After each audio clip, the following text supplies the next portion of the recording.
Hello guys, welcome back to my channel. Guys, this is Manjeet and आज की video में हम बात करने जा रहे हैं हमारे रोग निदान में जो व्याधि सीरीज हम लोग ने स्टार्ट किया था उसमें नेक्स्ट व्याधि जिसमें हम लोग ने स्नायुगत वात स्टार्ट किया था, उसमें आज हमारा स्नायुगत वात का थर्ड वीडियो होने वाला है जिसमें हम लोग बात करेंगे पक्षाघात की। इससे पहले वाले वीडियो में स्नायुगत वात में हम लोग ने बात की थी अर्धित व्याधि के बारे में। तो चलिए बात करते हैं। सबसे पहले देखते हैं आज की वीडियो में हम पक्षाघात होता क्या है, पक्षाघात की संप्राप्ति क्या है, संप्राप्ति चक्र, साध्य असाध्य, तो हर एक चीज के बारे में बात करेंगे। तब स्टार्ट करते हैं हम पक्षाघात के साथ। तो पक्षाघात रोग के बारे में क्या बोला गया है कि आयुर्वेद में पक्ष का अर्थ होता है शरीर और शरीर के अर्ध भाग से ग्रहण किया जाता है। ठीक है, मतलब कि जो पक्ष है, पक्षाघात जो पूरा वर्ड बोला गया है उसमें से जो पक्ष वर्ड है उसका मतलब होता है आयुर्वेद में कि शरीर का अर्ध भाग, मतलब कि शरीर का आधा भाग।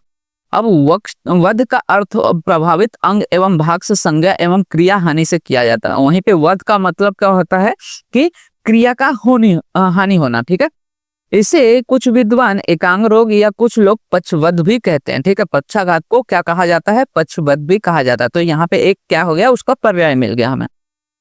बेसिकली बोला गया कि यह एक कृच्छ साध्य रोग या मतलब कि इजिली ट्रीटेबल व्याधि नहीं है।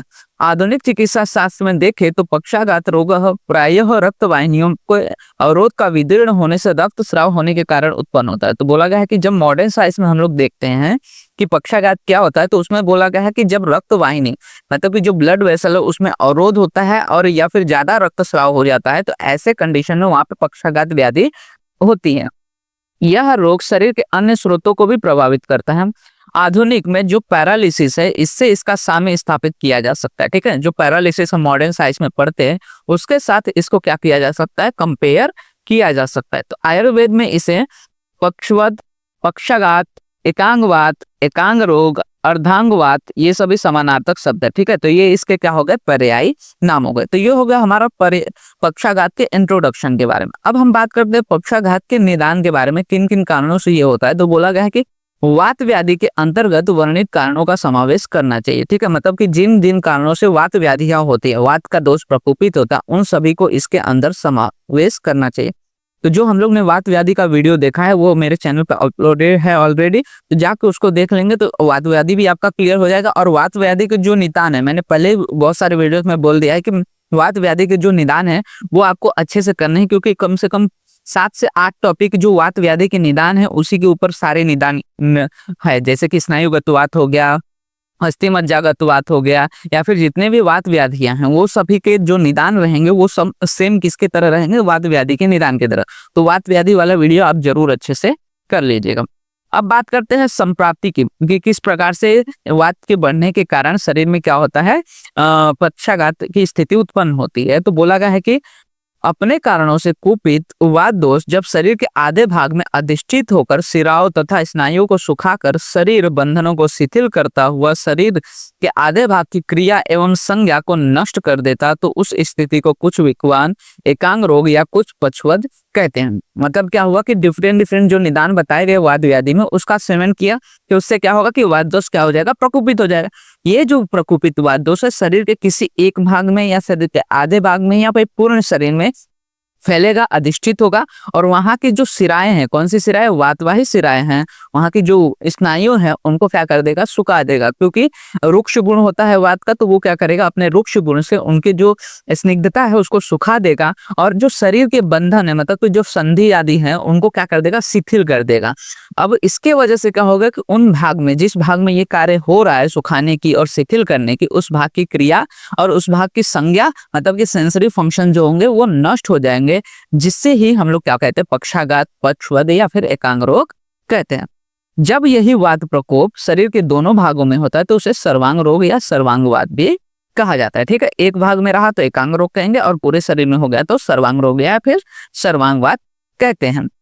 इसके संप्राप्ति चक्र की बात कर ले तो हम लोग ने क्या देखा कि हेतुओं का सेवन किया, इस हेतुओं के सेवन से वात का प्रकोप हो गया।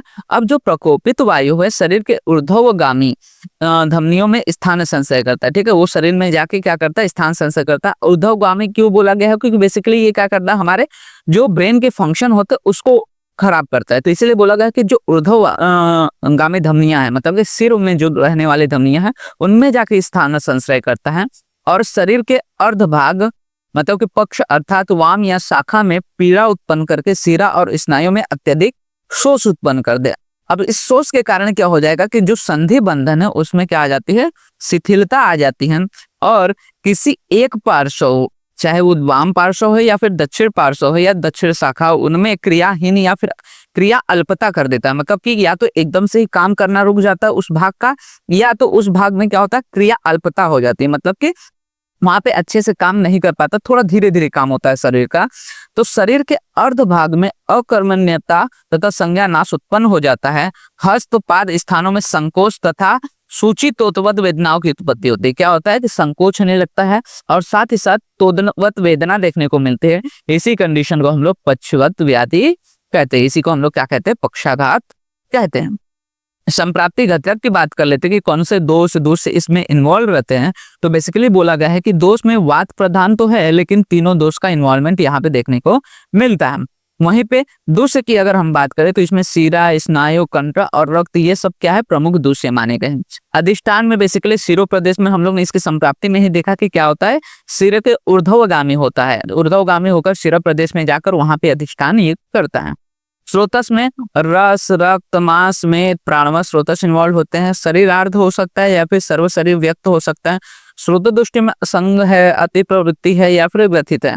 उसके बाद व्याधि स्वभाव की बात करें तो ये आशुकारी और चिरकारी भी हो सकता है। अचानक से भी इसके क्या होते हैं, वहां पे अटैक्स आते हैं और लंबे समय तक भी देखा जा सकता है इसको। साध्य असाध्यता कि ये तुच्छ साध्य से लेके असाध्य हो सकता है।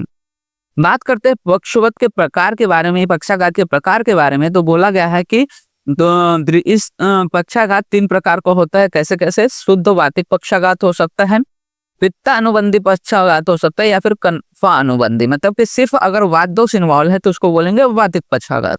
वहीं पे अगर वात के साथ पित्त दोष भी इन्वॉल्व है तो उसको बोलेंगे पित्त अनुबंधी पक्षाघात, और उसी के साथ कफ भी इन्वॉल्व है तो उसको बोलेंगे कफ अनुबंधी पक्षाघात। अब अगर मानकर चलो वात के साथ पित्त अनुबंध होगा तो ऐसे में क्या होगा, गर्मी होगी, दाह होगा, मूर्छा होगा। ठीक है, तो इसीलिए बोला गया है कि दाह, संताप, मूर्छा, स्योर वायु पित्त सा, मतलब कि पित्त जब वायु के साथ रहेगा तो क्या होगा, दाह रहेगा, संताप मतलब पूरे शरीर में गर्मी रहेगी, और मूर्छा या फिर भ्रम रहेगा। वहीं पे बोला गया सत्य सोत गुरुत्वाने तस्मिन एव कफान्वित है, मतलब कि अगर कफ के साथ वात रहेगा तो ऐसे में क्या रहेगा, सत्य, पूरे शरीर में क्या हो जाएगा, सत्यता आ जाएगी। सोत होगा, फुला हुआ शरीर हो जाएगा, उच्छेद होगा शरीर में, और पूरे शरीर में गुरुत्वता आ जाएगी, मतलब भारीपन आ जाएगा। तो ये सभी लक्षण देखने को मिलते हैं। तो ये याद रखना है, पक्षाघात के 3 प्रकार होते हैं, शुद्ध वातिक, पित्त अनुबंधी और कफा अनुबंधी। अब अवस्थाओं की बात करते हैं कि डिफरेंट कौन से रीजन को, कौन से बॉडी पार्ट्स को वो अफेक्ट कर रहा है, उसके हिसाब से बेसिकली इसके 4 अवस्थाएं बताई गए हैं। सबसे पहले आता है एकांगवात, जिसको हम लोग मॉडर्न में मोनोप्लेजिया से कंसिडर करते हैं। इसमें क्या होता है, शरीर के किसी एक अंग का घात होता है, जैसे कि फेशियल पैरालिसिस हो गया, या फिर सिर्फ राइट हैंड में या सिर्फ लेफ्ट हैंड में जब पैरालिसिस होता है तो उसको बोलते हैं मोनोप्लेजियन। अब अगला आता है पक्षवद या फिर अर्धांगवात, मतलब कि हेमिप्लेजिया, मतलब पूरे शरीर के आधे भाग में क्या करता है, जब अंग का घात होता है तो उसको बोलते हैं हेमिप्लेजिया। उसके बाद जैसे कि लेफ्ट हेमिप्लेजिया हो गया, राइट हेमिप्लेजिया, मतलब कि एक साइड का पूरा आधा भाग क्या होता है, वहां पे इन्वॉल्व रहता है। फिर आता है सर्वांगवात। सर्वांगवात को क्वाड्रिप्लेजिया बोलते हैं, क्योंकि इसमें जो चारों हमारे अपेंडिसेस रहते हैं वो सारे एक्सट्रीमिटीज क्या होते हैं, इसमें इन्वॉल्व रहते हैं। ये बेसिकली बोला गया है कि कफ पित्त वायु संपूर्ण शरीर की क्रिया एवं चेष्टा को नष्ट कर देती है, तब उसे सर्वांग रोग या फिर सर्वांग घातवात कहते हैं। वहीं पे आता है अधरांगवात या फिर पैराप्लेजिया, शरीर के अधा भाग का क्रिया एवं चेष्टा रहित होना। ठीक है, दोनों में डिफरेंस ध्यान रखना है। हेमिप्लेजिया में क्या होता है कि पूरे शरीर का आधा भाग, वहीं पे अधरांगवात अलग होता है। अर्धांगवात और अधरांगवात में थोड़ा सा डिफरेंस है। अर्धांगवात को हेमिप्लेजिया बोलते हैं, जबकि अर्धरांगवात को हम लोग पैराप्लेजिया बोलते हैं। पैराप्लेजिया का मतलब क्या होता है कि जो हमारा कटी प्रदेश है, वंक्षण है, मतलब कि हमारा वेस्ट रीजन है, उसके नीचे का जब एरिया इन्वॉल्व रहता है सिर्फ, तो उसको बोलते हैं हम लोग अधरांगवात या फिर पैराप्लेजिया। वहीं पे सिर्फ पूरे शरीर का आधा भाग जब इन्वॉल्व रहता है तो उसको हम लोग क्या बोलते हैं, हेमिप्लेजिया बोलते हैं। तो ये 4 अवस्थाएं हमें पक्षाघात में देखने को मिलती हैं। अब बात कर लेते हैं पक्षाघात में हमें सामान्य लक्षण में क्या क्या चीजें देखने को मिलेंगे। तो बोला गया है कि शरीर अर्ध भाग की चेष्टा का नाश होना। ठीक है, जो भी एरिया अफेक्टेड रहेगा, अफेक्टेड पार्ट रहेगा, वहां के जो मोटा फंक्शन रहेंगे, मतलब कि जो एक्टिविटीज रहेंगी वो क्या हो जाएंगे, कम हो जाएंगी या फिर अवेलेबल ही नहीं रहेंगे, लॉस हो जाएगा उसका। फिर शरीर अर्ध भाग में पीड़ा, जो उस भाग अफेक्टेड रहेगा उस पार्ट में क्या देखने को मिलेगा, बहुत ज्यादा पेन देखने को मिलेगा, सेवियर पेन देखने को मिलेगा। वाक स्तंभ, अगर फेशिया मतलब कि मुंह पे आया हुआ है, फेशियल पैरालिसिस होता है, तो उसमें क्या होता है, वाक स्तंभ मतलब बोलने में भी प्रॉब्लम्स आ जाती है, सही से उस शब्द का उच्चारण भी नहीं होता है। फिर हस्तपाद संकोच, मतलब कि जो भी अफेक्टेड पार्ट्स रहेंगे, लिम्स रहेंगे, वहां पे हस्त का या फिर पैरों का क्या होता है, कॉन्ट्रेक्चर देखने को मिलता है। शिरा स्नायु शेष, मतलब कि अब मान के चलो हमारा कोई भी पार्ट इन्वॉल्व रहता है तो वहां पे उसका हाथ का हलचल कम हो जाएगा। हाथ का हलचल कम होने की वजह से जो वहां के मसल्स रहेंगे, टेंडन्स रहेंगे, वेन्स रहेंगे, उसमें क्या होता है, एट्रोफी देखने को मिलता है। वहीं पे प्रभावित भाग में तो देखने को मिलेगा, जो कि हम लोग ने यहाँ पे देख लिया है। ठीक है, तो ये सारे 6 लक्षण हमें देखने को मिलेंगे इन केस ऑफ द पक्षाघात जो भी अफेक्टेड एरिया में है। उसके बाद इसके साध्य असाध्यता की बात करें तो बोला गया है कि शुद्ध वातहतम पक्षम कृच्छ साध्यता मतम, मतलब कि शुद्ध वात वाला अगर पक्षाघात है तो वो कैसा रहेगा, कृच्छ साध्य रहेगा। कैसा, कृच्छ साध्य रहेगा। तो बोला गया कि शुद्ध वात से उत्पन्न पक्षाघात कैसा होगा, कृच्छ साध्य होगा। वहीं पे पित्त और कफ दोष के अनुबंध के साथ है, तो ऐसे में वो पक्षाघात साध्य हो जाता है। मतलब अगर एकदम शुद्ध वातिक पक्षाघात हुआ है तो ऐसे कंडीशन में वो कृच्छ साध्य हो सकता है। वहीं पे पित्त और कफ दोष भी इन्वॉल्व है तो वो साध्य हो सकता है। वहीं पे अगर रस रक्त आदि धातु आ गया और उन धातुओं का क्षय हो गया, ऐसे में पक्षाघात कैसा हो जाता है, असाध्य हो जाता है, क्योंकि वो बहुत ज्यादा क्रॉनिक भी हो चुका है। वहीं पे अगर गर्भिणी स्त्री में, प्रसूता में, बालक में, वृद्ध में, क्षीण रोगी में पक्षाघात भी क्या होता है, असाध्य होता है। और वेदना रहित पक्षाघात असाध्य होता है। अब वेदना रहित पक्षाघात असाध्य क्यों बोला गया, क्योंकि वहां पे जो नर्व कंडक्शन है, अगर वेदना हो रही है मतलब कि नर्व कंडक्शन अभी अच्छे से काम कर रहा है, ठीक है। लेकिन अगर वेदना ही नहीं है मतलब कि वहां पे नर्व का कंडक्शन अब उतने अच्छे से प्रॉपर नहीं है, तो ऐसे कंडीशन में वहां के जो मोटार या फिर सेंसरी फंक्शन है उसको वापस से पाना थोड़ा मुश्किल हो जाता है। इसलिए वेदना रहित पक्षाघात अगर किसी पार्ट में हो गया है, मतलब जहाँ पे पेन का सेंसेशन नहीं आ रहा है, तो उस कंडीशन में उस रीजन का जो पक्षाघात है, पक्षवद है, वो क्या हो जाएगा, असाध्य हो जाएगा। तो ये सारी चीजें देखने को मिलते हैं हमें स्नायुगत वात में पक्षाघात टॉपिक के अंदर।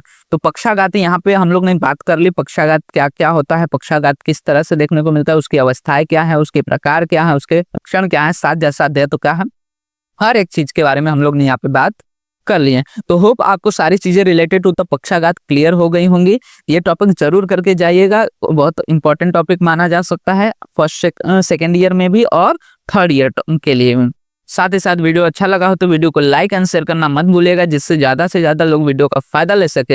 एंड इसी तरह के और भी फर्दर व्याधि से related first BMS first second third year related यहाँ पे वीडियोस अपलोड होते रहेंगे, तो चैनल को सब्सक्राइब जरूर कर लीजिएगा। और आप हमारे इंस्टाग्राम एंड टेलीग्राम हैंडल को भी फॉलो कर सकते हैं, जहाँ पे आपको वीडियोस रिलेटेड, नोट्स रिलेटेड, साथ ही साथ बीएमएस रिलेटेड जो भी नए अपडेट्स रहते हैं प्रोवाइड हो जाते हैं, जिसका लिंक आपको वीडियो के डिस्क्रिप्शन में अवेल हो जाएगा।